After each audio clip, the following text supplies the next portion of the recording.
কেবলমাত্র ইউটিউবে কতগুলো ভিডিও দেখে candle, chart pattern, breakout, breakdown ইত্যাদি লেভেল দেখে যদি আমরা প্রত্যেকে যদি প্রফিটেবল হতে পারতাম, তাহলে তো মার্কেটে এই ডিসক্লেমারটা থাকতোই না যে 90% লোকই কিন্তু মার্কেটে ট্রেডিংয়ে কিন্তু লস করে। তাহলে মানুষ লস করে কেন? Lack of psychological knowledge. প্রসঙ্গত জানিয়ে রাখি, ভিডিও ডেসক্রিপশন বক্সে একটা হোয়াটসঅ্যাপ চ্যানেলের লিঙ্ক দেওয়া থাকলো, যেই লিঙ্কে ক্লিক করে আপনি ফলো করে রাখলে বং বিনিয়োগ থেকে কিন্তু আপনারা সব রকম আপডেট পেয়ে যাবেন, যেখানে আমি মার্কেট রিলেটেড সব কিছু শেয়ার করে থাকি। নমস্কার বন্ধুরা, বং বিনিয়োগের আরেকটি নতুন ভিডিওতে আপনাদের সকলকে স্বাগত জানাই।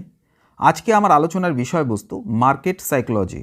আপনারা অনেকেই যখন মার্কেটে ট্রেড করছেন বা ইনভেস্ট করছেন বা সুইং ট্রেডিং করছেন, তো অনেকেই কি দেখছেন? ক্যান্ডেল দেখছেন, চার্ট প্যাটার্ন দেখছেন, ব্রেকআউট দেখছেন, ব্রেকডাউন দেখছেন, কিন্তু তারপরেও কিন্তু মার্কেটে কিন্তু আপনারা ব্যর্থ। তার মানে বোঝা যাচ্ছে যে আপনি যেই জিনিসটা ফলো করছেন সেই জিনিসটা কিন্তু মার্কেটে কিন্তু ঠিকঠাক কাজ করছে না।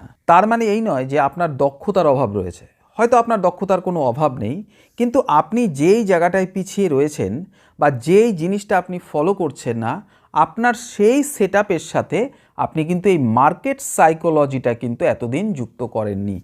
আশা করছি আজকের ভিডিওটা দেখার পরে আপনি মার্কেট সাইকোলজিটা আপনার ট্রেড সেটআপের সঙ্গে কিন্তু ব্যবহার করবেন। মার্কেটের ট্রেন্ড বোঝার জন্য, প্রেডিক্ট করবার জন্য candle, chart pattern, breakout, breakdown ইত্যাদি তো রয়েছেই। এর বাইরেও যে জিনিসটা রয়েছে সেই জিনিসটা হচ্ছে সাইকোলজি, যেটা কিন্তু আমরা বেশিরভাগ লোকই কিন্তু এই সাইকোলজিটাকে কিন্তু অ্যাভয়েড করি। কেবলমাত্র থিওরিটিক্যালি কতগুলি চার্ট প্যাটার্ন শিখি, ক্যান্ডেল শিখি, সেইগুলো কিন্তু আমরা মার্কেটে কিন্তু পুট করবার চেষ্টা করি। কিন্তু আপনাদের বারবারই বলেছি যে থিওরিটিক্যাল আর প্র্যাকটিক্যাল দুটো সম্পূর্ণ ডিফারেন্ট। আপনি চার্ট প্যাটার্ন শিখবেন, সেই একই প্যাটার্নে যখন মার্কেটে কাজ করতে যাবেন সেখানে দেখবেন আপনার লস হয়ে যাচ্ছে। এই যে লস হচ্ছে তার পিছনে লুকিয়ে রয়েছে এই সাইকোলজি। তাহলে এখন প্রশ্ন হচ্ছে যে এই সাইকোলজিটা কী? এই সাইকোলজি মানে একটা মনস্তাত্ত্বিক প্রক্রিয়া, মানে মনের একটা অবস্থা, যা বিনিয়োগকারীদের আবেগ, অনুভূতি, আচরণ, শেয়ার বাজারের দামের ওঠানামা, এই সব কিছু কিন্তু এর মধ্যে কিন্তু মিলেমিশে রয়েছে। আপনাদের একটু সহজভাবে বোঝানোর চেষ্টা করি। দেখুন, মার্কেটে যে কাজ করে এখানে দু ধরনের মানুষ কিন্তু কাজ করে। একটাকে বলবো আমরা রিটেইলার, আর আরেকটাকে বলবো আমরা অপারেটর। দেখুন, এই রিটেলার হচ্ছে তারা, মানে আমার আপনার মতো মানুষ যাদের হাতে কিন্তু খুব বেশি অর্থ নেই। আর এই অপারেটর হচ্ছে গিয়ে তাদের হাতে কিন্তু প্রচুর পরিমাণে অর্থ রয়েছে, তাদের কিন্তু টাকার কিন্তু কোনো অভাব নেই। তো এইবার আপনারা একটা কথা বলুন যে মার্কেট কাদের মতো করে চলবে? তা রিটেলারদের মতো করে চলবে না অপারেটরদের মতো করে চলবে?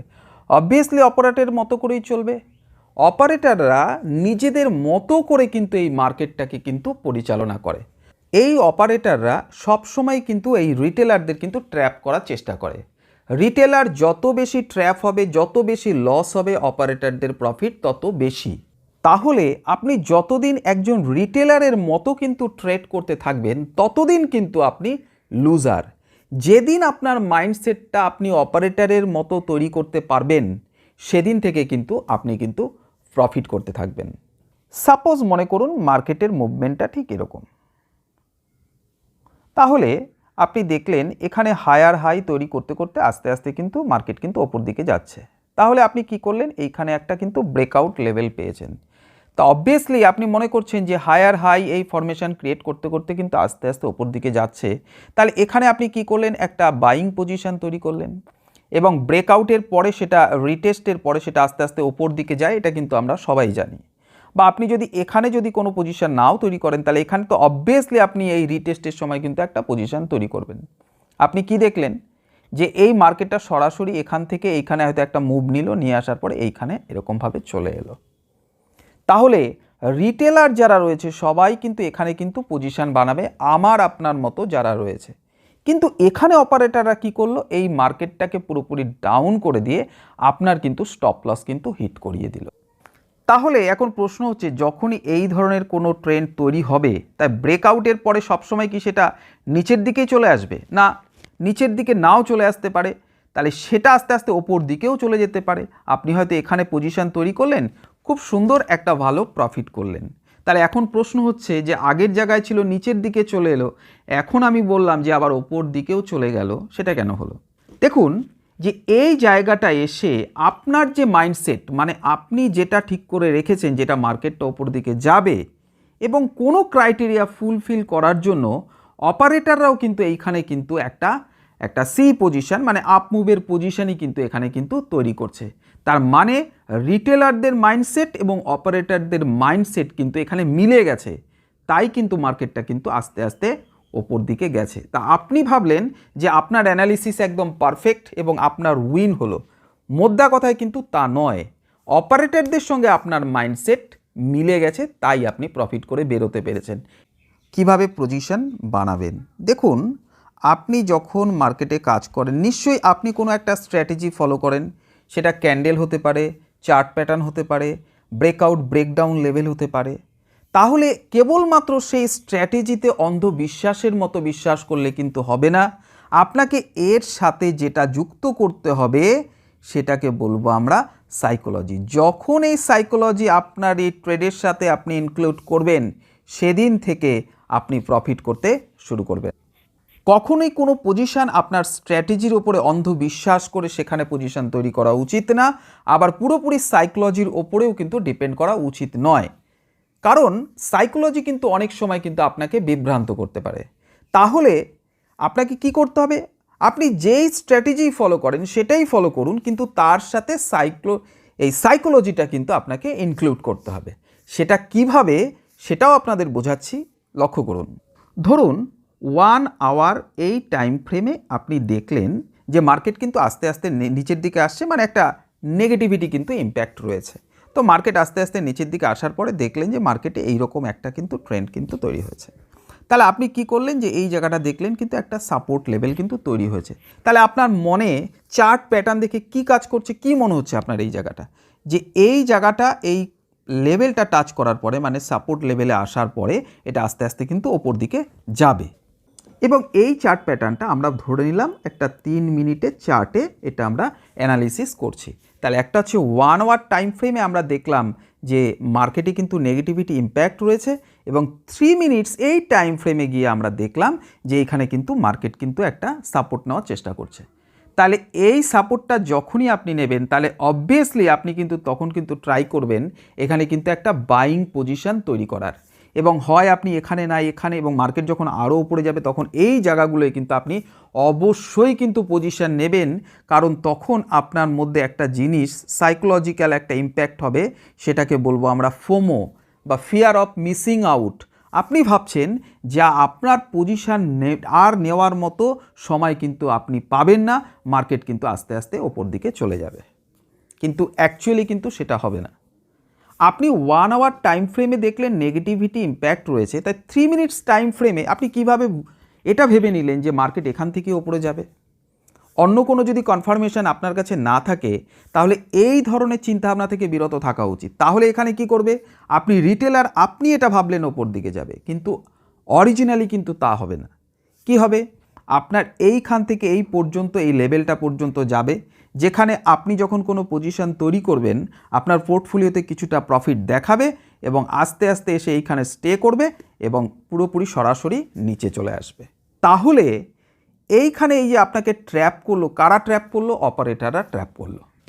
এটা না করে আপনি যদি এখান থেকে এই নিচ পর্যন্ত যদি একটা রিট্রেসমেন্ট লেভেল ড্র করে এইখানে যদি কোনো সেলিং পজিশন তৈরি করতে পারতেন, তাহলে কিন্তু আপনার খুব সুন্দর কিন্তু একটা হ্যান্ডসাম প্রফিট কিন্তু এখানে হতো। দিস ইজ কল্ড সাইকোলজি, যেখানে আপনার মাইন্ডসেটটা রিটেলারদের মতো, মানে সাধারণ মানুষদের মতো হবে না, আপনার চিন্তাভাবনা অপারেটরদের মতো হবে। এবং মার্কেট সব সময় স্টপ লস হান্টিং হবে, স্টপ লসের বেসিসেই কিন্তু মার্কেট মুভ করে। এটা আমরা অন্য কোনো ডেডিকেটেড ভিডিওর মাধ্যমে সেটা বোঝানোর চেষ্টা করব। দেখুন, কেবলমাত্র থিওরিটিক্যাল না, প্র্যাকটিক্যালি আপনি এই সাইকোলজি কীভাবে কিন্তু চার্টে ইমপ্লিমেন্ট করবেন সেটাও কিন্তু আপনাদের বোঝা উচিত। দেখুন, নিফটি ব্যাংক ইন্ডেক্সের একটা স্পটের চার্ট কিন্তু আমি ওপেন করে রেখেছি। আপনারা কি দেখতে পাচ্ছেন? যে মার্কেট কিন্তু আস্তে আস্তে কিন্তু নিচের দিকে আসছে। এই জায়গাটা এসে দেখুন একটা পারফেক্ট একটা সাপোর্ট লেভেল কিন্তু তৈরি করেছে, এবং এইখানে এসে দেখুন একটা ট্রেন্ড লাইন, এই ট্রেন্ড লাইনের কিন্তু একটা ব্রেকআউটও কিন্তু এখানে পেয়ে গিয়েছে। তাহলে সাধারণ রিটেলার যারা রয়েছে তারা কিন্তু এটাই ভাববে যে মার্কেট কিন্তু আস্তে আস্তে এখান থেকে ওপর দিকে যাবে। তাহলে মার্কেটে আপনি যদি এটা 15 মিনিটস চার্টেও যদি কনভার্ট করেন তাহলে এত নেগেটিভিটি বিরাজমান রয়েছে, তারপরেও কিন্তু আপনি কিন্তু এই জায়গাটা ধরে নিচ্ছেন, এই ব্রেকআউটের পরে এটা কিন্তু আস্তে আস্তে ওপর দিকে যাবে। এবং অনেকেই পজিশন তৈরি করেছে বলেই কিন্তু দেখুন এইখানে কিন্তু এই ক্যান্ডেলগুলো কিন্তু তৈরি হয়েছে। ওখানে এই ব্রেকআউট লেভেলটা অনেকে পজিশন তৈরি করেছে, এখানে তৈরি করেছে, এখানে তৈরি করেছে, এখানে তৈরি করেছে। তো এই ব্রেকআউট লেভেলগুলোতে কিন্তু অনেকেই কিন্তু পজিশন তৈরি করেছে, কিন্তু আখেরে কি তা হলো? দেখুন তো, আপনি যদি এইখানে পজিশন তৈরি করেন, এইখানে পজিশন তৈরি করেন, যারা এইখানে পজিশন তৈরি করেছে দ্যাট মিন্স রিটেলাররা প্রত্যেকে কিন্তু এখানে কিন্তু ট্র্যাপ হয়েছে। এবং ট্র্যাপ হওয়ার পরে আপনার স্টপ লস হিট করার পরেও কিন্তু মার্কেট সরাসরি কিন্তু নিচের দিকে চলে এসেছে। তাহলে রিটেলার যারা ছিল তাদের মাইন্ডসেট ছিল কিন্তু এখান থেকে ব্রেকআউটের পরে একটা ওপর দিকে যাবে, কিন্তু অপারেটররা আপনাকে পুরোপুরি ট্র্যাপ করার পরে এই ক্যান্ডেলগুলো কিন্তু আস্তে আস্তে দেখুন পুরো নিচের দিকে চলে এলো এবং আপনার স্টপ লস পুরোপুরি হিট হলো। তাহলে এই সময় আপনার মাইন্ডসেটটা কী রাখা উচিত ছিল? আপনার এই জায়গা থেকে এই লেভেল পর্যন্ত বা এই লেভেল থেকে এই লেভেল পর্যন্ত যদি একটা ফিবোনাচি রিট্রেসমেন্ট যদি ড্র করতেন তাহলে আপনি কিন্তু এই জায়গাটা একটা রিজেকশন লেভেল কিন্তু পেতেন। তাহলে এই রিজেকশন লেভেলে এসে যদি আপনি রিটেলারদের মাইন্ডসেটের অপোজিটে যদি কাজ করতেন, দ্যাট মিন্স অপারেটরদের মাইন্ডসেট অনুযায়ী, তাহলে কিন্তু আপনি কিন্তু একটা খুব হ্যান্ডসাম প্রফিট কিন্তু এইখানে কিন্তু লাভ করতে পারতেন। এটাই হচ্ছে গিয়ে সাইকোলজি। দেখুন আরেকটা চার্ট প্যাটার্ন আমরা বুঝে নেওয়ার চেষ্টা করি। দেখুন মার্কেট কিন্তু আস্তে আস্তে নিচের দিকে আসার পরে এখানে কিন্তু একটা লো তৈরি করার পরে মার্কেট কি করলো, আস্তে আস্তে এই হায়ার হাই এই ফরমেশন তৈরি করার পর আস্তে আস্তে কিন্তু ওপর দিকে যাচ্ছে। এবং এই জায়গাটা এসে আপনারা দেখুন একটা পারফেক্ট কিন্তু ব্রেকআউট লেভেল কিন্তু আমরা এখানে পেয়েছি। তাহলে এইখানে ব্রেকআউট হওয়ার পরে রিটেলার যারা রয়েছে তাদের মাইন্ডসেটটা কী কাজ করবে, যে এখান থেকে কিন্তু ব্রেকআউটের পরে আস্তে আস্তে কিন্তু মার্কেট কিন্তু ওপর দিকে যাবে, অ্যাটলিস্ট এই রেজিস্ট্যান্স লেভেল পর্যন্ত তো যাবেই। এবং এই লেভেলে ব্রেকআউট হওয়ার পরে ফোমোর জন্য, দ্যাট মিন্স এই ফিয়ার অফ মিসিং আউটের জন্য এইখানেই কিন্তু সবাই তাড়াতাড়ি বা তাড়াহুড়ো করে এইখানে কিন্তু তাদের কিন্তু পজিশান তৈরি করবে। কিন্তু দেখুন তো আখেরে কি তা হয়েছে? আপনি ব্রেকআউট পেয়েছেন, একদম পারফেক্ট ব্রেকআউট পেয়েছেন, তারপরে আপনার দেখুন মার্কেট কিন্তু সরাসরি একদম পুরোপুরি নিচের দিকে। তাহলে আপনার মাইন্ডসেট, দ্যাট মিন্স রিটেলারদের মাইন্ডসেট কি এখানে মিলল? তাহলে এইখানে এই যে বড় বড় ক্যান্ডেলগুলো তৈরি করে মার্কেট যে আস্তে আস্তে নিচের দিকে চলে আসলো এবং আপনাকে এখানে ট্র্যাপ করা হলো, এটা করলো কারা? এটা করলো অপারেটররা। তাহলে আপনি এই ব্রেকআউট লেভেলে কিন্তু আপনার কোনো পজিশন নেওয়া উচিত হয়নি আদার্স অন্য কোনো কনফার্মেশন ছাড়া। কারণ আপনি এখানে কেবলমাত্র কিন্তু ব্রেকআউট লেভেলটাই কিন্তু দেখেছেন, আপনি কিন্তু এখানে কিন্তু ভলিউমটা কিন্তু দেখেননি। আপনি যদি ভলিউমটা যদি লক্ষ্য করার চেষ্টা করেন তাহলে দেখবেন যে এইখানে কিন্তু ভলিউমটা কিন্তু আস্তে আস্তে ড্রাই হয়ে এসেছে। তাহলে আশা করছি এরপর থেকে আপনি কোনো ক্যান্ডেল চার্ট প্যাটার্ন, আপনার স্ট্র্যাটেজি, কোনো ব্রেকআউট ব্রেকডাউনের ওপরে অন্ধবিশ্বাস করবেন না এবং তার সাথে কিন্তু সাইকোলজিটাকেও কিন্তু সেখানে ইনপুট করবেন। তাহলেই কিন্তু দেখবেন আপনার সাকসেস রেশিও কিন্তু অনেক বেড়ে গেছে। আশা করছি আপনাদের ভিডিওটা ভালো লাগবে। যদি ভিডিওটা ভালো লেগে থাকে তাহলে একটা লাইক করবেন, আর কমেন্ট সেকশন কিন্তু সবসময় কিন্তু আপনাদের জন্য খোলাই থাকে। প্রত্যেকে ভালো থাকবেন, সুস্থ থাকবেন, বং বিনিয়োগে থাকবেন।